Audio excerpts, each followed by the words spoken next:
신약성경 사도행전 19절에서 20절 말씀, 사도행전 4장 19절에서 20절 말씀 함께 우리 합독하시겠습니다. 베드로와 요한이 대답하여 이르되 하나님 앞에서 너희 말을 듣는 것이 하나님의 말씀을 듣는 것보다 옳은가 판단하라. 우리는 보고 들은 것을 말하지 아니할 수 없다 하니. 한번 인사하실까요? 만나서 반갑습니다. 날마다 좋은 일 합니다. 영상과 유튜브로 말씀 듣는 여러분의 삶에도 항상 좋은 일이 일어날 것을 축복합니다. 오늘 저는 본문의 말씀을 가지고 보고 들은 것을 말하라. 보고 들은 것을 말하라. 따라서 해보실까요? 보고 들은 것을 말하자. 오늘 본문 20절에 보면 베드로와 요한은 우리는 보고 들은 것을 말하지 아니할 수 없다라고 지금 담대히 말씀하고 있습니다. 이들은요 목숨을 걸고 하는 말이에요. 원래 이들은요 이렇게 담대하게 말할 수 있는 용기 있는 사람들이 아닙니다. 그냥 겁쟁이들이었습니다. 베드로는 예수님을 3번씩이나 부인하고요, 아예 예수님을 버리고 갈릴리 바닷가로 고기를 잡기 위해서 떠나 버린 사람입니다. 예수님께서 잡으시던 날 베드로가 예수님을 부인할 때 베드로는 대제사장이나 아니면 여기 공회원들이나 요 로마 군인들 앞에서 예수님을 부인한 것이 아닙니다. 이 옆에 같이 구경하던 힘없는 하인들, 어린 여자 아이 앞에서 예수님을 부인했던 이 베드로입니다. 당당하지 못한 사람이에요. 요한도 담대하고 용기 있는 사람이 아닙니다. 예수님을 끝까지 따르긴 따랐습니다. 그런데요, 여기 예수님께서 잡히시던 날 밤에는 병사들이 요한을 잡으려 하니까 곧 옷까지도 여러분 다 벗어 던지고 도망을 간 사람이 바로 요한입니다. 보십시오. 이렇게 여러분, 또한 이는요 예수님께서 십자가를 지시고 골고다 언덕길을 오르실 때 요한은요 가까이 예수님이 십자가를 진 것을 본 것이 아니에요. 무서워서 멀찍이서 예수님을 따라갔던 아주 나약한 바로 사람이었습니다. 그런데요 지금 이들은 우리는 보고 들은 것을 말하지 않을 수 없다라고 지금 외치고 있는 겁니다. 이들의 이 말을 여러분 할 때의 상은 그때와는 비교가 되지 않아요. 그 정도로 여러분 위험하고 우리 말하면 권력이 장악한 무시무시한 그런 상태에 있는 것입니다. 그런데 예수님께서 십자가에서 못 박혀 죽으신 후에 예루살렘의 상은 더 지금 악한 모든 지금 무시무시한 그런 시대에 있다는 겁니다. 그런데 어느 누구도 예수 믿는 사람이라고 함부로 말할 수는 있는 사항이 아니었죠. 그러니까 우리 말하면 그것을 쉽게 말하면 인권 유린을 당하는 그런 시점. 여러분 하나님 믿는다는 것은 목숨을 걸고 믿어야 되는 거예요. 예수 믿는 사람들은 다 잡아가두고 죽이는 때였습니다. 어떻게 이들이 이렇게 용기 있고 담대한 사람으로 변할 수 있었을까요? 첫 번째는요, 여기 부활의 복음을 그들은 믿었던 겁니다. 아멘. 창세기 3장 24절에 보면 이 말씀이 있어요. 함께 읽어봅니다. 이와 같이 하나님이 그 사람을 쫓아내시고 에덴 동산 동편의 그룹들과 두루 도는 화영검을 두어 생명나무의 길을 지키게 하시니라. 이렇게 말씀합니다. 여기 쫓겨난 아담과 하와는요 다시 에덴으로 돌아갈 수 있는 길이 여기 막혀버리고 말았습니다. 그들은 길을 잃어버린 거예요. 길을 진 그 순간부터 그들은 길이 차단된 겁니다. 돌아갈 길이 보이지 않아요. 쫓겨 여기 나오기는 하였지만 다시 옛날로 돌아갈 수 있는 길이 막혀버리고 그리고 버림받게 되었다 얘기입니다. 누구한테요? 하나님으로부터 버림받게 된 겁니다. 이게 에덴의 그 아름답고 영화로운 삶을 생각하고 근심 걱정 없던 그런 삶을 생각하고 현재는 너무나 지금 뭐예요? 고통스럽고 괴로운 삶에 탄식하면서 에덴으로 돌아가는 그 길을 찾기 위해서 에덴 근처에 왔지만은 어떻게 됐습니까? 길은 이미 사라져 버리고 말았다는 거예요. 차단된 겁니다. 그들과 하나님 사이에는요, 길이 막혀버리고 말았습니다. 그 원인이 뭐라고요? 죄의 결과예요. 하나님과의 교통의 길이 막혔습니다. 죄의 담이 생명의 길을, 아담과 하와 하나님 사이를 막아버렸기 때문에 아무리 하나님의 이름을 불러도 대답이 없고 하나님께 가까이 나가려 하여도 갈 수 없는 아주 비극적인 존재가 되어버리고 말았다는 겁니다. 에덴에 있을 동안에는 하나님 모든 것을 예배해 주셨기 때문에 무엇을 먹을까, 무엇을 입을까, 무엇을 마실까, 이런 여러분 염려하지 않아도 되었습니다. 그러나 이제는 겨우 먹고 살아가기 위해서, 여러분 보십시오, 이제는 마음의 방법을 위해서 염려해야 되는 거예요. 연구를 해야 돼요. 노력 안 하면 안 됩니다. 국리해야 되는 거예요. 먹고 사는 길이 막혔다는 얘기예요. 우리 인생이 그렇다는 얘기입니다. 그들은 이마에 땀을 흘려야 먹고 살 수 있습니다. 온 천지가 저주를 받아서 가시와 엉겅퀴에 판이 되고 만 거예요. 인생이 그런, 지금 인생에 엉겅퀴 같은 인생, 여러분 가시덤불 같은 인생이 삽니다. 늘 실패 연속이죠. 애를 쓰고 노력하고 힘써도 이마에 땀을 흘리며 먹고 살아도 항상 뭐예요? 계속 우리 인생은 고통뿐이라는 얘기예요. 아멘. 여러분, 땅을 개간하여도 잘 되지 않습니다. 열심히 여러분 우리가 실패했어도 또 개간해서 또 열심히 살아보려고 하지만 어떻게 돼요? 또 허탕치는 거예요. 인생이 이렇게 괴로운 곳입니다. 보십시오. 눈물과 고생과 가난과 괴로움이 그들의 운명이 되고 말았습니다. 여러분, 그것은 그렇다 하더라도 영생의 길이 막혔다는 거예요. 생명의 길이 막혔다는 겁니다. 성경은요, 모든 인간이 죄인이라고 말합니다. 우리 한번 로마서 3장 23절 말씀 읽어볼까요? 모든 사람이 죄를 범하였으며 하나님의 영광에 이르지 못하더니. 모든 사람이 죄를 범했음에 하나님의 영광에 이르지 못한대요. 여러분 보십시오. 모든 사람 다 죄를 범한 거예요. 나는 죄인이 아니라도 이미 우리는 죄인입니다. 그리고 그 결과로 죽는다고 말합니다. 그래서 죽음이라 하는 것은 여러분 죄의 결과라니까요. 아멘. 죽은 하나님이, 여기 보십시오. 죽음은 하나님은 우리 죄인들에게 내리시는 형벌입니다. 이건 형벌이에요, 형벌. 이것을 법정 용어로 생각하면 하나님 판사이시고 하나님께서 죄를 지은 인간에게 여기 보니까 사형 선고를 내리신 것이 바로 죽음이라는 거예요. 그래서 모든 인간은 자신이 지은 죄의 결과로 하나님의 사형 선고를 받아서 죽는다는 겁니다. 그런데 죽으면 끝나나요? 아니지요. 우리에게 영원한 지옥이 있다는 것입니다. 이게 둘째 사망이에요. 하나님의 사형 선고를 받아서 여러분 우리는 죽으면 절대 안 됩니다. 시편 7편 11절 말씀 읽어볼까요? 하나님은 의로우신 재판장이시며, 이렇게 말합니다. 하나님은 이 세상에 가장 정의로운 재판장이십니다. 그분은 끼를 낸 적도 없고 어떤 방법과 선을 가지고 사람들의 여러분 돈을 착취한 것도 아닙니다. 하나님은 이 세상에서 가장 여러분 공의로운 분이세요. 그래서 하나님께서는 죄 없는 사람에게 사형 선고를 내리지 않는다는 거예요.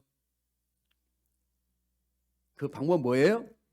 주 예수를 믿을 때 사형 선고 안 내리신대. 다시 말씀드리면 죄 없는 사람은 죽지 않는다는 겁니다. 예수님 죽었다가 부활하셨습니다. 베드로와 요한이 이 부활하신 예수님을 만났다니까요. 저와 여러분들도 그분을 우리는 만난 줄로 믿습니다. 아직 못 만나신 분들은 만나십시오. 만나야 돼요. 믿음으로 만나시길 바랍니다. 베드로와 요한이 이 부활하신 예수님을 만났습니다. 예수님이 죽으셨습니다. 그런데요, 하나님이 그 예수님을 다시 살리셨대요. 자, 그럼 성경 볼까요?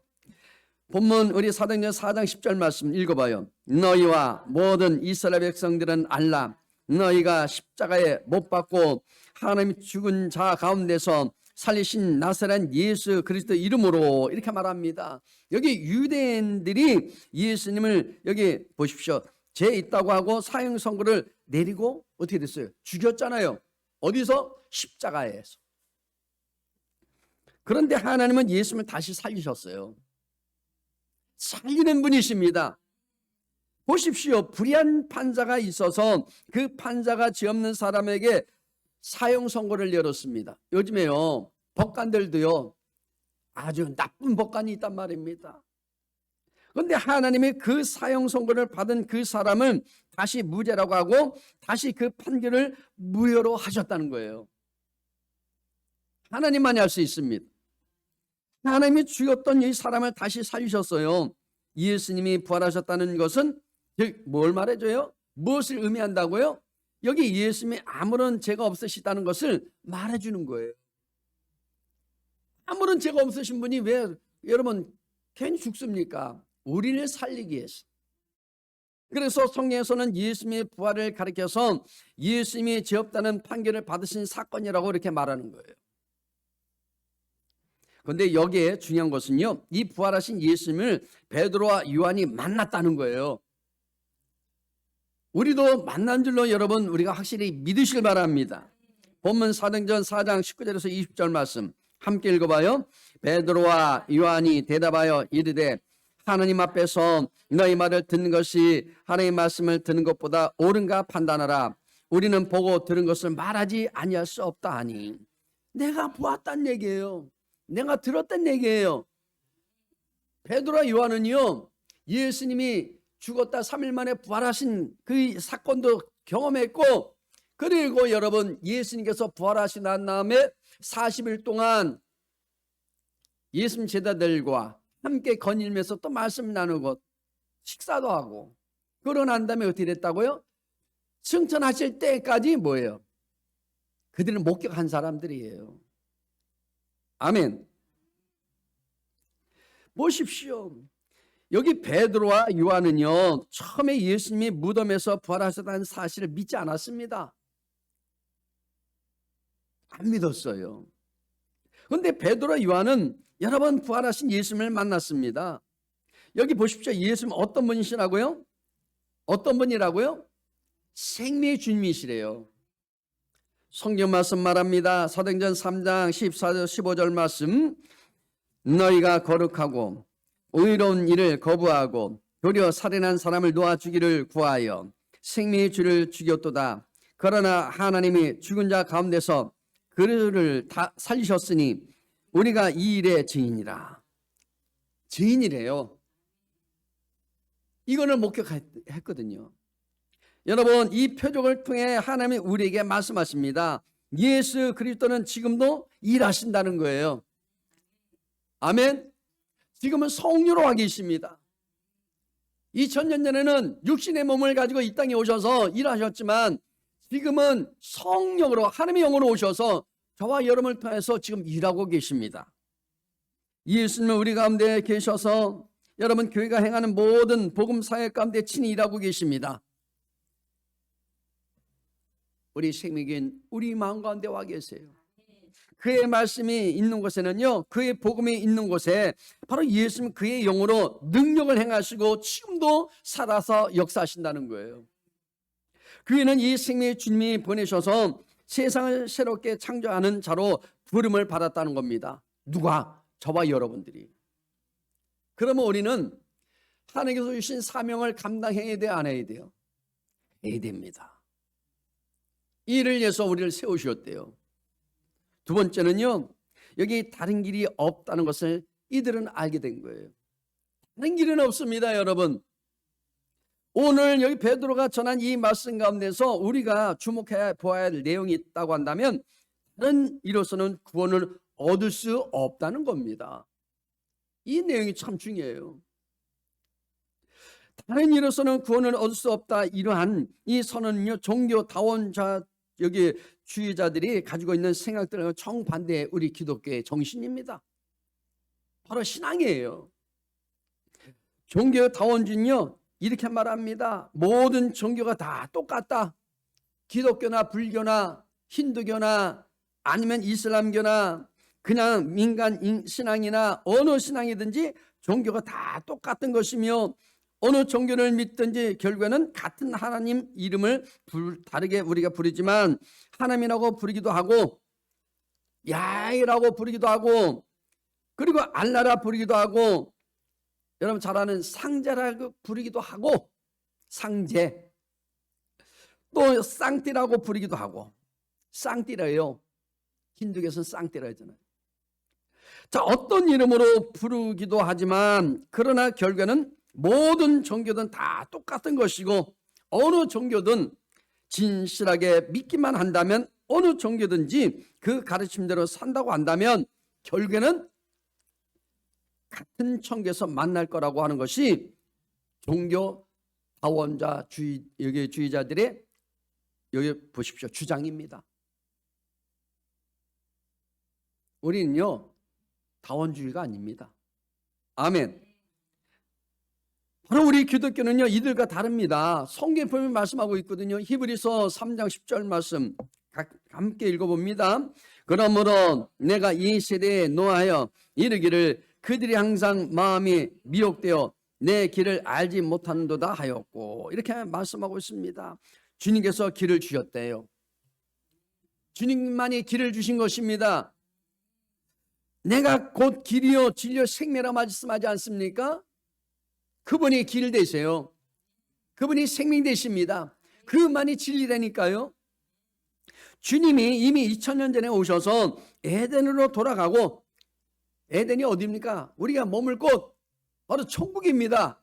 아버지 집입니다.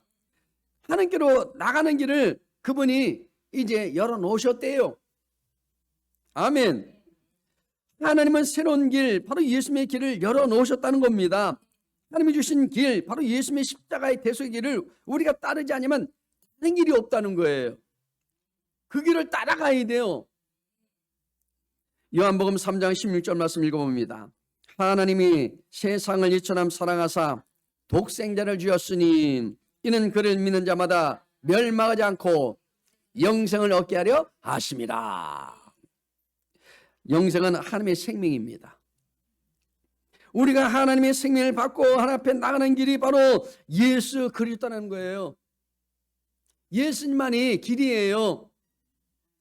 그는 이 땅에 오셔서 길어버린 인생들을 위해서 그 죄를 대신 짊어지시고 몸짓고 피를 여러분 다 피 흘리기까지 목숨까지 다 내놓으신 그런 모든 것을 희생하신 분이십니다. 인간의 죄를 다 청산하시고 막힌 에덴의 동산의 모든 문을 확 열어놓으신 분이 우리 주님이라는 거예요. 그래서 주님 말씀하십니다. 내가 바로 길이다. 믿으시면 아멘. 오늘 베드로도 말합니다. 그 말하고 있는 그 내용이 무엇이냐면 오직 예수님을 통해서만 구원을 받을 수 있을 뿐이고, 바로 예수님이 여기 아닌 그 어떤 이름도 하나님께서 우리에게 주신 일이 없다고 지금 선포하는 거예요.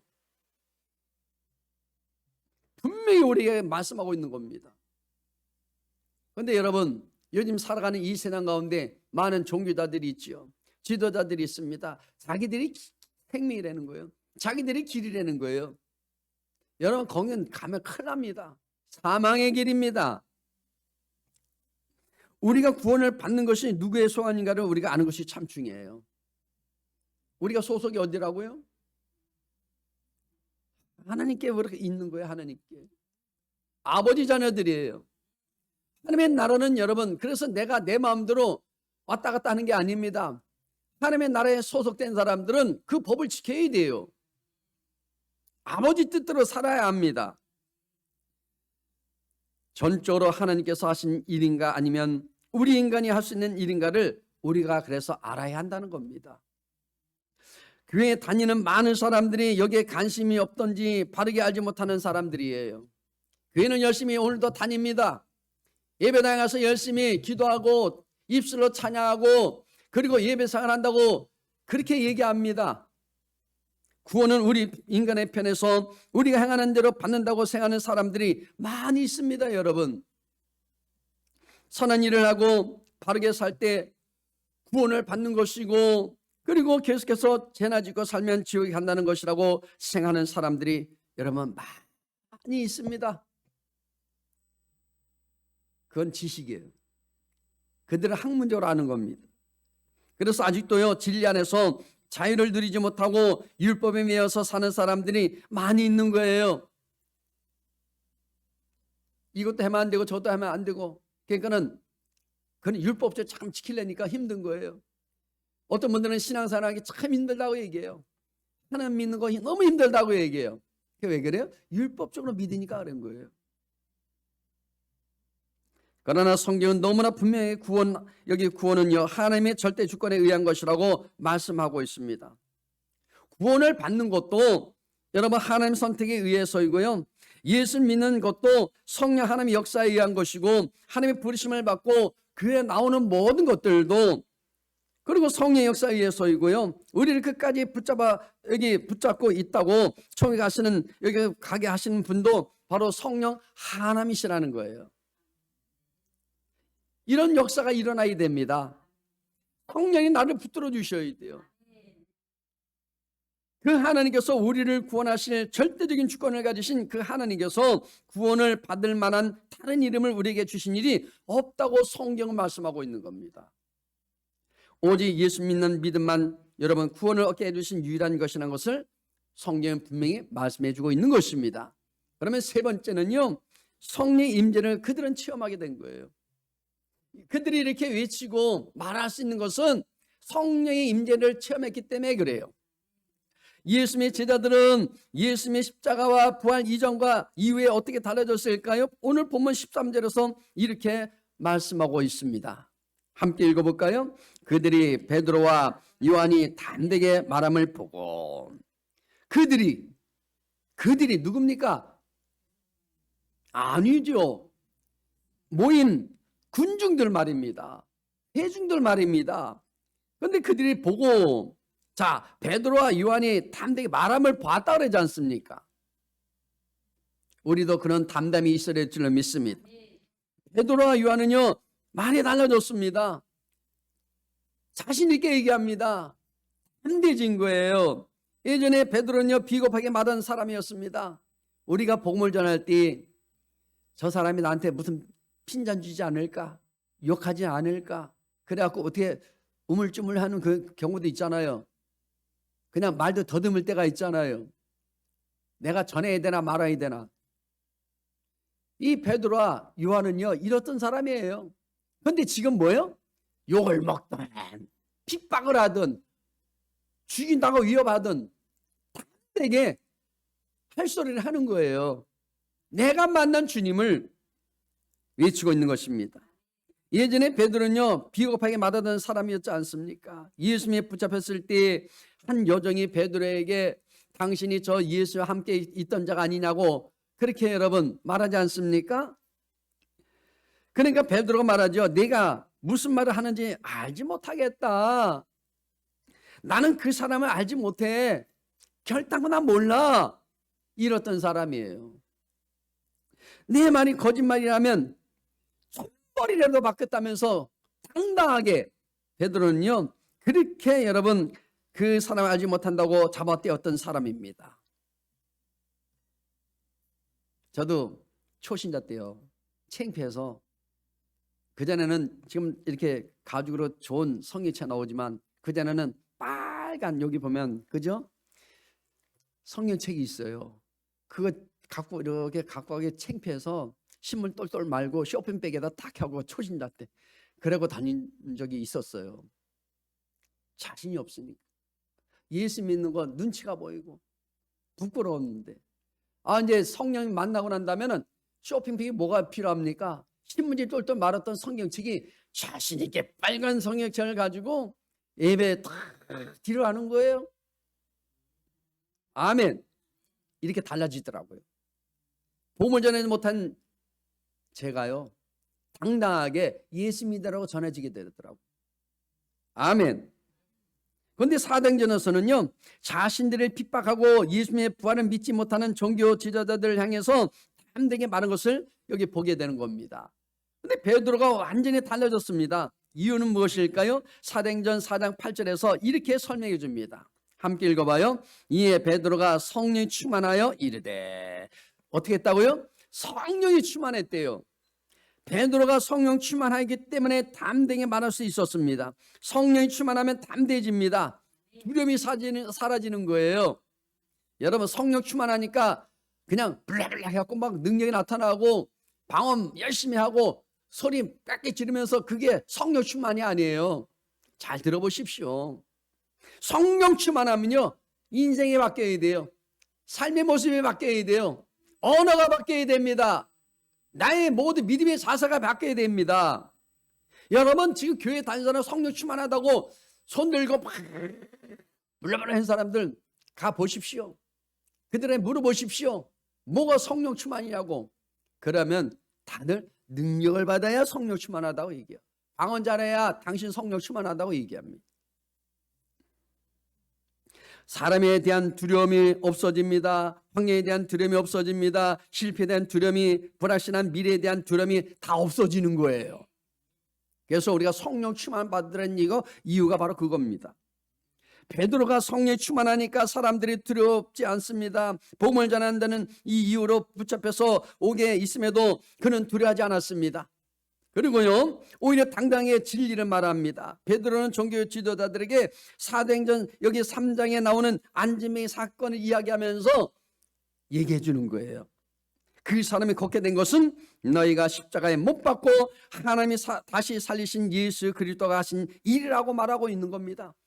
여러분 우리가 어떤 능력이 나타나고 내가 기도해서 그 사람이 병고침 받고 이렇다 해서 여러분 내가 한 것이라고 하면 착각입니다. 그건 하나님이 하신 거예요. 우리 주님이 일하셨다고 우리가 하나님께 영광 돌려야 됩니다. 자, 이게 중요하더라고요. 베드로와 요한이 이렇게 담대하게 말하는 모습을 그리스도를 반대하는 종교 지도자들과 관리들이 보았다고 성경은 지금 증거하고 있는 거예요. 베드로처럼 비겁하게 말하는 사람이요 담대하게 말하는 사람으로 꾸어졌다는 얘기입니다. 확신 없는 사람이 확신 있는 사람으로 변화됐습니다. 성령을 지식적으로 알던 사람이 성령을 체험하게 되었다는 얘기입니다. 우리는 학문적으로 우리가 알아서는 안 됩니다. 감동으로 우리가 알아야 돼요. 레마로 여러분 우리가 알아갈 때 여러분 속에서 삶의 놀라운 변화가 일어납니다. 자기의 중심으로 살던 사람이 이젠 예수의 중심으로 살게 됩니다. 성령 충만의 역사로 보십시오. 여러분 항상 우리는요 그걸 아셔야 돼요. 말로 다 설명할 수 없습니다. 성경 여기 보십시오. 우리는 여기 보면은 경험해 본 사람만이 정확하게 알 수 있는 거예요. 성령 충만 아무리 외쳐도요 경험 없는 사람들은 이게 무슨 얘기인가 잘 모르겠죠. 알아요? 몰라요? 몰라요. 성령 충만한 사람이 여러분 그 맛을 알기 때문에 그래서 우리가 충만을 받아야 되는 거예요. 못 받으신 분들은 성령 만나시길 바랍니다. 자, 성령이 충만하면 사람이 왜 달라지냐면 성령의 지배를 받기 때문에 그래요. 여기 성령이 충만하다는 말은 무슨 뜻인가요? 성령이 지금 내 안에 계시다는 거예요. 내 안에 들어오셨다는 거예요. 성령이 내 마음에 들어오시면 성령 시킨 대로 할 수밖에 없습니다. 기도하라고 하면 기도해야 돼. 또 여기 보십시오. 사랑하라고 하면 사랑할 수밖에 없습니다. 순종하라고 하면 아멘 하고 순종할 수밖에 없는 거예요. 섬기라고 하면 섬기게 되는 겁니다. 그리고 전도하라고 하면 전도하는 거예요. 아직 그런 마음이 없는 분들은 아직 못 만나서 그래. 만나면요 내 마음에 막 불일 듯 뭐예요? 기쁨이 있고 은혜가 있는 거예요.